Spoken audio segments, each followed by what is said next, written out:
അങ്ങനെ പുതിയൊരു വീഡിയോയിലേക്ക് എല്ലാവർക്കും സ്വാഗതം. രാവിലെ ഞങ്ങൾക്കൊക്കെ വോട്ട് ഇന്നാണ്. അപ്പം അല്പം കഴിഞ്ഞ് വോട്ടിടാൻ പോകണം.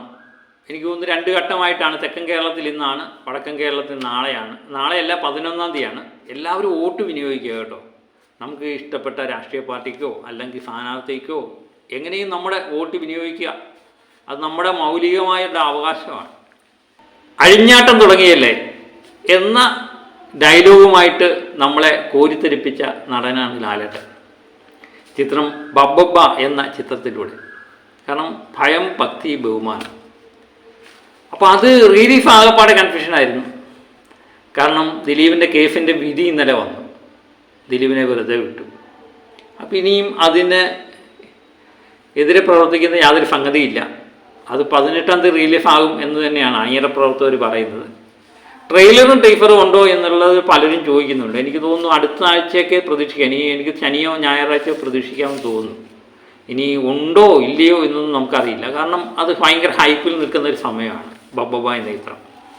2025-ലെ ഏറ്റവും വലിയ ഹൈപ്പുള്ള ചിത്രമായിട്ട് ബബ്ബബ്ബ മാറി. ഭയം, ഭക്തി, ബഹുമാനം ഇനി ഇറങ്ങാനുള്ളത് കേട്ടോ. അങ്ങനെ തിയേറ്ററിൻ്റെ എണ്ണം കൂടുതലാണ്. ഒരു രക്ഷയില്ലാത്ത വമ്പർ റിലീഫാണ് പ്ലാൻ ചെയ്തിരിക്കുന്നത്. കേരളത്തിൽ തന്നെ ഏകദേശം 500 തിയേറ്ററിനടുത്ത് ലോക്ക് ചെയ്തിരിക്കുന്നു എന്നുള്ള വാർത്തയാണ് വരുന്നത്. അതുപോലെ വിദേശ രാജ്യങ്ങളിൽ, ഇന്ത്യയിലെ ബാക്കിയുള്ള സംസ്ഥാനങ്ങളിലെല്ലാം വമ്പർ റിലീഫ് തന്നെയാണ് ചിത്രം പ്ലാൻ ചെയ്യുന്നത്. ആദ്യ ദിന കളക്ഷനിൽ 2-ാം സ്ഥാനം നേടുക എന്നുള്ളതാണ് ഇതിൻ്റെ ഒരു ലക്ഷ്യമെന്ന് തോന്നുന്നു. ഒരുപക്ഷെ നേടിയേക്കാം.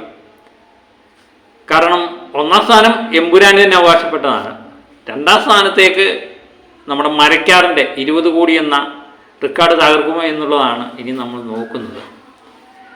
ഈ ബബ്ബബ്ബ എന്ന ചിത്രം ഇറങ്ങുമ്പം ദിലീപിൻ്റെ എന്നത്തെയും പോലെ ഒരു ചിത്രമായിട്ടേ ഞാൻ കണ്ടുള്ളൂ. പക്ഷേ ഇതിൻ്റെ പോസ്റ്ററൊക്കെ വന്നു കഴിഞ്ഞപ്പം ശ്രീ ഗോകുലം മൂവീസാണ് ഇത് നിർമ്മിക്കുന്നതെന്നൊക്കെ കേട്ട് കഴിഞ്ഞപ്പോൾ എനിക്ക് ചെറിയ പ്രതീക്ഷ തോന്നി. ദിലീപിനെ സംബന്ധിച്ച് തുടർച്ചയായിട്ടുള്ള പരാജയ ചിത്രങ്ങൾ, അതിനിടയിലാണ് ഈ ചിത്രത്തിൻ്റെ പേര് കേൾക്കുന്നത്. പേരിനൊരു പുതുമയുണ്ടായിരുന്നു. ഭയം, ഭക്തി, ബഹുമാനം.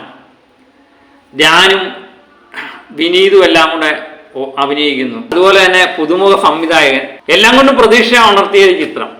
പക്ഷെ അതിൻ്റെ ഹൈപ്പങ്ങ് കൂടിയത് ഈ ചിത്രത്തിൽ ലാലേട്ടൻ ഉണ്ട് എന്നറിഞ്ഞപ്പോൾ മുതലാണ് ഹൈപ്പങ്ങ് കൂടുന്നത്. ആദ്യ സമയത്ത് എല്ലാവരും വിചാരിച്ചത് ലാലേട്ടൻ ഒരു കമ്മിയോ റോളായിട്ട് വന്നു പോകും എന്നാണ് വിചാരിച്ചത്. കൂടി വന്ന ഒരു 5 മിനിറ്റൊക്കെയാണ് എല്ലാവരും പ്രതീക്ഷിച്ചത്. പിന്നെ അറിയാൻ പറ്റിയത് ലാലേട്ടൻ ഒരു ഗാനരംഗത്ത് ദിലീപിനോടൊപ്പം വരുന്നു. ഒരു സ്റ്റണ്ട് രംഗം ലാലേട്ടൻ തകർത്ത് അഭിനയിച്ചിരിക്കുന്നു എന്നുള്ള വാർത്തകളൊക്കെയാണ് തിരിച്ച് പുറത്തു വന്നത്. അപ്പോൾ ഹൈപ്പങ്ങ് കൂടി. ലാലേട്ടൻ ഉണ്ടെന്ന് പറഞ്ഞാൽ ആ പടത്തിൻ്റെ ഹൈപ്പ് നമ്മൾ വിചാരിക്കുന്നതിൻ്റെ അപ്പുറത്തെത്തും. അതുതന്നെയാണ് ചിത്രത്തിന് സംഭവിച്ചത്. ഇനി ചിത്രത്തിന് വേണ്ടിയുള്ള കാത്തിരിപ്പാണ് എല്ലാവരും. പിന്നെ ദിലീപിൻ്റെ കേസിൻ്റെ വിധിയൊക്കെ വന്നുകൊണ്ട് ആ ടെൻഷനൊക്കെ മാറ്റി വെക്കുമെന്നുള്ള ടെൻഷനൊന്നുമില്ല. താമസിക്കാതെ തന്നെ എൻ്റെ ബുക്കിംഗ് തുടങ്ങും എന്നാണ് അറിയുന്നത്. വമ്പൻ കളക്ഷൻ തന്നെയാണ് ഇവർ പ്രതീക്ഷിക്കുന്നത്. എല്ലായിടത്തും മികച്ച റിലീഫിങ്. അതുപോലെ തന്നെ ബബ്ബബ്ബ എന്ന ചിത്രത്തിൻ്റെ പേരും ലാലേട്ടൻ്റെയും ദിലീപിൻ്റെയൊക്കെ ചിത്രങ്ങളടങ്ങിയ ബനിയം വരെ അടിച്ചു തുടങ്ങിയിരിക്കുന്നു എന്നുള്ള വാർത്തകൾ പുറത്തു വരും. 18-ാം തീയതി 9 മണിക്ക് ഇതിൻ്റെ ഫാൻ ഷോ ഉണ്ടായിരിക്കും എന്നും അത് കേൾക്കുന്നുണ്ട്. ഫാൻ ഷോകളുടെ ബുക്കിംഗ് ഒക്കെ തുടങ്ങിയിട്ടുണ്ട്. അങ്ങനെ 18-ാം തീയതി അഴിഞ്ഞാട്ട് ആരംഭിക്കുകയല്ലേ എന്നുള്ള ലാലേട്ടൻ്റെ ഡയലോഗുമായിട്ടാണ് മലയാള സിനിമ അന്ന് തുടങ്ങുന്നത്. അത് അഴിഞ്ഞാടുമോ ഇല്ലയോ എന്നുള്ളത് ആദ്യ ഷോ കഴിഞ്ഞതിന് ശേഷം നമുക്ക് പറയാം. എന്നാലും എനിക്ക് തോന്നുന്നു നല്ല ടൈമാണ്. തിരഞ്ഞെടുപ്പൊക്കെ കഴിയും, വോട്ടെണ്ണെല്ലാം കഴിയും. പിന്നെ വെക്കേഷൻ ആരംഭിക്കുന്ന സമയം 18-ാം തീയതി. പോസിറ്റീവ് കിട്ടുവാണെങ്കിൽ പിന്നെ പറയാനില്ല. വേറെ ലെവൽ കളക്ഷനായിരിക്കും ഈ ചിത്രം നേടാൻ പോകുന്നത്. ദിലീപിൻ്റെ ഒരു വമ്പൻ തിരിച്ചുവരവാകും. കാരണം 2025 പല തിരിച്ചുവരവും നമ്മൾ കണ്ടു. മമ്മൂട്ടിയുടെ വമ്പൻ തിരിച്ചുവരവ് കളങ്കാവിലൂടെ കണ്ടു. ഇനി അടുത്തത് ദിലീപിൻ്റെ തിരിച്ചുവരവ്. അത് ബബ്ബബ്ബയിലൂടെ ആയിരിക്കട്ടെ എന്ന് നമുക്ക് ആത്മാർത്ഥമായിട്ട് ആഗ്രഹിക്കാം. ദിലീപിനെ സംബന്ധിച്ച് വളരെ ബുദ്ധിപരമായിട്ടാണ് നീങ്ങിയിരിക്കുന്നത്. കാരണം ഇവിടുത്തെ ഏറ്റവും വലിയ വാണിജ്യ സിനിമയിലെ ലാസ്റ്റ് വേളായ എൽ ബ്രാൻഡ് ഈ ചിത്രത്തിലേക്ക് കൊണ്ടുവന്നിരിക്കുന്നു എന്നുള്ളതാണ് ദിലീപിൻ്റെ ഏറ്റവും ബുദ്ധിപരമായ നീക്കം. മോഹൻലാലും കൂടി ഈ ചിത്രത്തിൽ വന്നു കഴിഞ്ഞപ്പം പിന്നെ ഒന്നും നോക്കാനില്ല.